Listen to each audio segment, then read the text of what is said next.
Okay, hey everyone.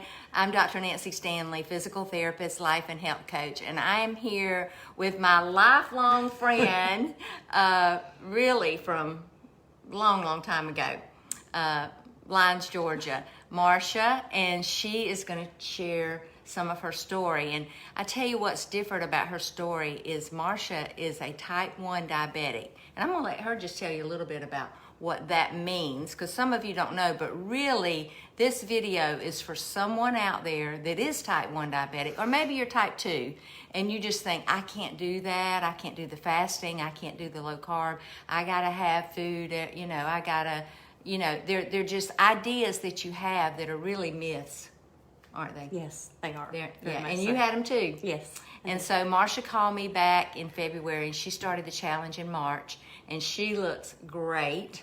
How much weight have you lost? 25. 25 pounds, and she's, to me, perfect size now. But on top of that, she's really managing her diabetes well. And for those of you that have diabetes, you may know what the consequences are of diabetes, and so it's not something to play around with. So she got serious, she educated herself, and now she's an expert. Don't know about that. Well, you are. You're doing it. Okay, so I'm just going to let her kind of start her story and tell it. Go ahead. Okay, I did not become diabetic until I was 30 years old. And at that point in time, I was diagnosed type 1, not type 2, and was pretty good for about a year. So tell people what type 1 okay, is. Type 1 is basically, and I literally just learned this since we started. Really? Yes. Oh my gosh. Type 1 is, I knew that your pancreas did not produce insulin, but what happens is your beta cells die inside of your pancreas, which is what produces insulin. And I always thought type 1 and type 2 were pretty much the same thing. Just one came on as diabetic in the adult stage and just gradually came on. But they're totally different things. And I've just learned this. Yeah. Those that are type 2 actually have too much insulin. And so I have absolutely no insulin at this point. But I have tried diets, in the last several years. Back in 2014, I had put on a little bit of weight because as an adult, I had not been a big person. But then I put on a little bit and I tried Nutrisystem. So lost all the weight for my daughter's wedding, and then of course I lost a bit too much, and then so I put too much back on. And so then when my youngest daughter was about to get married, and she got engaged in 2018, and I was having my class reunion, I went on Jenny Craig and lost all the weight. And the thing is, it never taught me anything about how to eat properly. It was so easy. They had the packaged foods. Right, yeah. I went and picked them up. I threw them in my freezer or my, pantry, and then I fixed them and I ate them. And I lost everything. But once I started on your program and you told me about Jason Fung's book, and I read that. Right. Then, and the name of that book is The Obesity Code. Is that the one you read? That's the one I read. Yeah, okay. I've also read Dr. the cancer Jason Fung. And he is a nephrologist. Yes. And the reason you want to know that, especially if you're diabetic, is a nephrologist is who manages a lot of your diabetes, because the kidney is the thing that is the big issue. And, if you don't manage it properly, you end up on dialysis. So that's why this is so huge. This is literally life and death. Yes, it really is. And then from that book, I read another book with Dr. Bernstein, and he is an 87-year-old doctor that literally started out as an engineer, but he became diabetic at the age of 12, type 1 diabetic, and he's still living at 87, and that's unheard of. Right. But he learned low carb. He went to medical school after he discovered this low carb issue because doctors would not listen to him. He was over 40 years old before he went to medical school. And so I read that book, and so just really started digging into everything, and I never really knew how dangerous diabetes was. I knew it caused kidney disease. I knew it caused blindness. I knew people could get things amputated, but that was so far in the future, and now I'm almost in the future, I think maybe is part of the problem. But learning so much about how low carb eating makes such a difference. Yeah. It's been phenomenal. And ketosis. Yeah. And learning how to fast. But I think you would say relating to food properly. Exactly. Yeah. Being diabetic was bad because after my first year, I just pretty much ate what I wanted. And just take more insulin. And I just took more insulin. And so I remember asking my diabetic counselor, like when I first found out I was like, okay, so what if I eat all the sugar I want and I just take more insulin? She goes, you'll get fat. Right. And so eventually, I mean, my first doctor appointment ever with my endocrinologist, it was during COVID and it was online. She asked me how much I weighed and I told her. She said, really? She said, well, now you are overweight. And I had never been overweight as an adult. So that was part of the COVID, and I started trying to lose weight again, and I went on to buying another thing online that I found.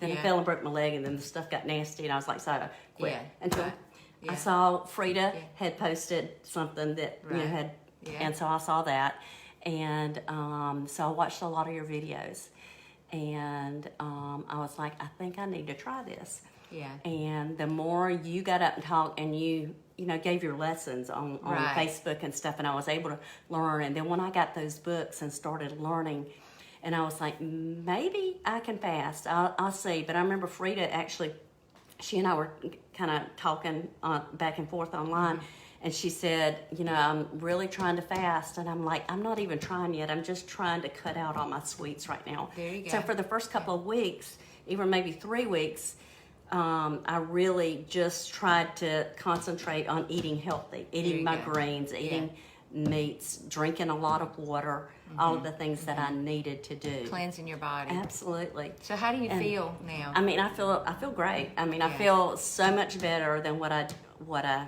did. I mean, I can't. There's no comparison. I have so much more energy, and what about mental clarity? Are you noticing? Yes, I am. I can kind of keep my brain, but a lot of that is I'm not having low blood sugars. Okay. Because a lot of my son-in-law, if he sees this, he'll laugh at me.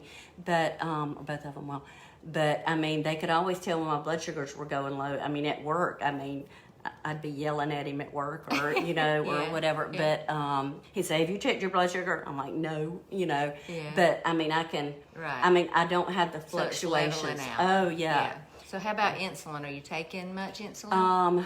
I dropped my insulin, and one thing I would say is, depending on your doctor, like my doctors, when I went back and told them I'm doing low carb, and they were like, "Oh, we wish everybody would do that."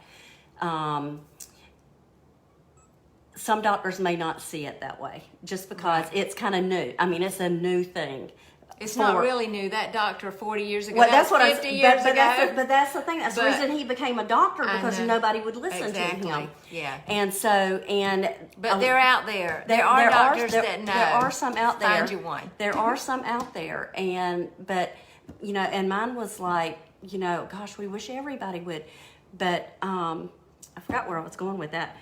But my insulin dropped. What I was going to say is, try to work with your doctor if you can, because when you're working with insulins and everything, it can be dangerous. I did not work with mine, but I took my blood sugars about 8 to 10 times a day, and still do. Okay. I'm actually trying to get a continuous glucose monitor. Yeah, I just ordered myself one. Oh, did you really? Yeah. Mm-hmm. Well, I'm waiting till the next. I don't know if we can say what kind. Yeah. A G7 comes out. You can. I'm waiting on the date, because I got the other one, but it's not nearly accurate enough for me. Okay. Because it's not very accurate for lower blood sugars. It's much better at high. So what she's talking about is a monitor that will tell you what your glucose levels are. So just like pricking your finger, she does that 7 or 8 times a day. This machine actually gives you the reading, and a lot of people are using it to help them see what are the foods, even though they're not diabetic, what are the foods that are causing their insulin to spike. Because people, even though we're all basically alike, the way our bodies work, so if you eat certain things, your insulin's going to spike. But some people, I won't say spike, go up. Or your blood sugar is going to go up, which causes the release of insulin. But there are some people that are sensitive to some foods differently than others. So this is something I'm going to be researching on my own self, and really would encourage you to, when you get your monitor, to begin to really notice what are the things that affect you, because it's a big deal. It's a really big deal especially when you are type 1. Right. Or really for anybody. It's good for anyone. It is. But I've actually even done it on my computer, like exactly when I take them, what I've eaten, everything, so that I can keep up with it once I get that monitor. Right. We're just waiting on it to come out. But it will make a huge difference. But my overnight insulin has dropped. I am now taking 25% of what I was taking for my overnight insulin. My daytime insulin, depending on what I eat, now sometimes I will eat broccoli, cauliflower, lettuce, chicken. I've always had a big appetite. Yeah. So, and I'll eat more chicken than what I should. And protein will raise your blood sugar regardless of what they say. Is it white meat chicken? I prefer dark meat. Okay, well, I was going to say, because dark meat is the fat and the protein together that actually has less effect on your insulin. Right. Or on your blood sugar. Yeah. But and cheese, it'll also affect it. So, and when I first started all this, I had cheese on everything. I mean, just because that was the one thing I felt, and, but I can take anywhere during the day from 1 unit of insulin, and I don't think I've taken more than 6 units, maybe 8, maybe all day long. What were you taking? Up to, just would depend, but I would take anywhere from 3 to 6 per meal. Wow. Okay. And sometimes 10, just if I want a dessert. But the problem is my blood sugars never stayed under 180, and they want you to, at 2 hours after eating, they want you to be below 180, and that never ever happened. And do you know why? Because what I was eating was just spiking my blood sugar up so high it could not be maintained. And then when I would take a corrective dose to get it back down, then it would go way down. I guess. Hey, Millie. There's Millie. I'll see you tomorrow. Okay. All right. So the question I'm getting at, and not to put you on the spot, but what's wrong with your blood sugar being 180? Who cares if you feel okay? I see people, diabetics, a lot, or I've had friends that are diabetic. They'll say, okay, I'm gonna eat this and I'll just bolus my insulin. But if it doesn't bring it down enough, what's happening to your body when your blood sugar's up like that? It's in your capillaries to your eyes. It's in the blood vessels to your kidneys. It's to your extremities. You're developing disease, which is why you want to keep that blood sugar down. Which is why I'm so proud of you, and you're literally saving your own life with doing this. So if you know someone out there that is diabetic, type 1, you share this video with them. So we're about done. What else? You got anything else you want to share, Marcias? Anything popped in your head? I think that's about it. I mean, just be careful if you do start this. Learn all you can, because I have learned so much, and it's so interesting to me. And I would know none of this if it weren't for you. Oh well. But you did it. You did the work. You did the work. Okay, so here's what I want to tell you. I am doing a launch. I'm getting ready to start a new challenge. Actually, it's open now, so I'm adding people in. Marcia's going to do this next challenge. A lot of people are doing it over again, and you think, well, why would they do it again? Because there's so much good accountability. We have the exercise group. It's just fun. Okay, so and more information. I'm going to be giving a lot more information about brain health because that's so important. Okay, so Millie said, Marcia's one of the most disciplined people I've ever known. She can do it. And she has done it. Oh, yeah, she has done it. Okay, so share this video, and I'm going to put your name in a drawing. And tomorrow night, I'm going to start doing my, what she calls my little teaching, my little educational things. So you want to hit whatever button you need to get notified when I go live, because tomorrow's when I'm going to start doing those. I'm going to do a series of about 5 or 6 things, and a lot, and this is not really about type 1, but this is about type 2. I run into people all the time that tell me, well, I went to my doctor and he said I was fine. My A1C was fine. But here's what I want to tell you. If you have fat around the middle, you are not fine. You are insulin resistance. That's what that fat is from. It's storage of fat. It was the sugar that your body couldn't consume. And our bodies just do it. It stores it. That's what it does. Probably the weight you lost was around the middle, mostly. Oh, yeah. Yeah. Fine. Yeah.